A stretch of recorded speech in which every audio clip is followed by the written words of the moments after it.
આપણું શરીર એ 5 તત્વોથી બનેલું છે. જેમાં પહેલું તત્વ છે પૃથ્વી તત્વ. જો એ સક્રિય હોય તો તમારા શરીરમાં કયા કયા ફેરફારો તમને જોવા મળે છે? જેમ કે તમારું વજન વધે છે, તમારી પાચન ક્રિયા સારી થાય છે, તમારા શરીરમાં રહેલા હાડકાં અને માંસપેશીઓને મજબૂત બનાવે છે. એક મુદ્રા જે હું તમને આ વિડીયોમાં જણાવવાનો છું, જે તમારા વજન વધારવામાં ખૂબ જ ફાયદાકારક રહેવાની છે. પણ રાતોરાત તમને કોઈ પણ જાતનો ફેરફાર જોવા નહીં મળે. એ પછી એક્યુપ્રેશર હોય કે પછી મુદ્રા હોય, તમારે રેગ્યુલર તેનો ઉપયોગ કરવો પડશે. ત્યારબાદ તમને ધીમે ધીમે તમારે તેનો ફાયદો જોવા મળશે. તેની સાથે સાથે તમારે યોગ છે, કસરત છે, રનિંગ કરો છો, વોક કરો છો, તેવી એક્ટિવિટી તમારે રેગ્યુલર પણ કરવાની રહેશે. ત્યારબાદ તમારે હેલ્ધી ખોરાક ખાવો, ઘરનો એવો સારો ખોરાક ખાવો, લીલા શાકભાજી છે, ફળ છે, તેનું મહત્વ તમારે સમજવું પડે.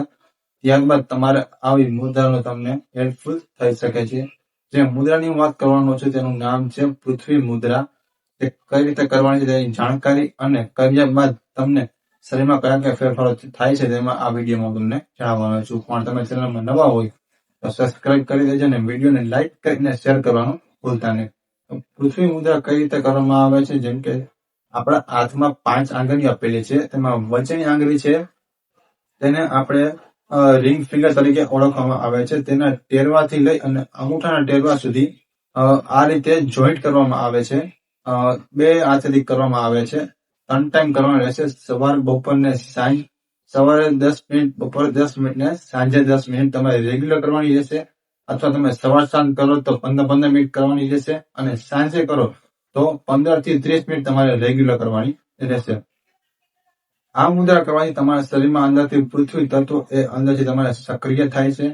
આપણા શરીરમાં 5 એવા તત્વો છે જે અંદરથી સક્રિય રહેવા જોઈએ. એમાંથી એક તત્વ પૃથ્વી મુદ્રા છે તે સક્રિય હોવું જરૂરી છે. તમારા શરીરમાં અંદર ખોરાક પાચન નથી થતો તો આ મુદ્રા તમે રેગ્યુલર કરો, તમારો ખોરાક અંદરથી પાચન થશે, તમારું ડાયજેશન છે જે અંદરથી સારું થશે. ધીમે ધીમે તમારું પ્રોટીન વધશે, તમારા શરીરમાં રહેલો વજન છે તમારે ધીમે ધીમે વધશે. તમારે ખોરાક હેલ્ધી લેવા જોશે, જેમ કે દૂધ, દહીં, છાશ છે. આ બધી વસ્તુ તમે રેગ્યુલર લ્યો. આપણે જે ખોરાક લઈએ છીએ તેમાંથી વિટામિન છૂટા પડે છે અને ડાયજેશન થતું હોય છે, પણ પાચન સારું નથી હોતું. તેના માટે તમારે પાચન સારું રહે તે માટે તમારે આ મુદ્રા જરૂરથી કરવાની રહેશે. તો તમારા શરીરમાં અંદરથી તમારી માંસપેશીઓ, તમારા હાડકાં એકદમ મજબૂત બને છે. આ વિડીયો ગમ્યો હોય તો લાઈક કરી દેજો.